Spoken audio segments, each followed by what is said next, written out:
বাবার বাড়ি থেকে সম্পত্তি না নিয়ে আসায় শ্বশুর বাড়িতে নির্মম শারীরিক ও মানসিক নির্যাতনের শিকার বধূ। গরম খুন্তির ছ্যাঁকা দিয়ে হাত পুড়িয়ে দেওয়ার পাশাপাশি কারেন্টের শক দিয়ে মারার চেষ্টা। অভিযোগ উঠেছে স্বামী সহ বধূর শ্বশুর বাড়ির লোকেদের বিরুদ্ধে। অভিযোগের ভিত্তিতে পুলিশ অভিযুক্ত স্বামীকে গ্রেপ্তার করেছে।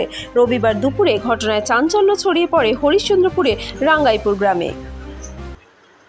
আমার শ্বশুর, আমার দেওর, আমার ননদ সবাই আমার স্বামী ঘরে ভরে ভরে মেরেছে।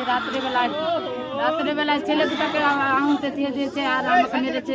যে পাটে পেরেছে আমাকে মেরেছে। কি দিয়ে আপনাকে টর্চার করেছে? খালি হাতের বাড়ি বাড়ি, লাঠির বাড়ি বাড়ি, হাঁসের বাড়ি, চাকু দেখাচ্ছে স্যার আমাকে। চাকু দাও দেখাচ্ছে, হাঁসতে দেখাচ্ছে। আর হাতটা কি করে পুড়িয়েছে তোমার হাতের চামড়া? হাতটা ওই তেল গরম করে দিয়েছিল, এখানে তেল গরম করে দিয়েছিল।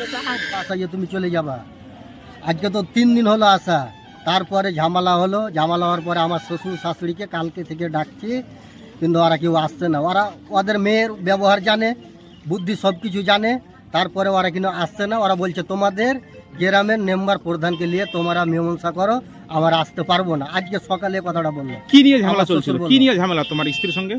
আমার স্ত্রী বলছে আমি একটা খাবো না, একটা না খাবে আলাদা খাও, আলাদাও খাবে না।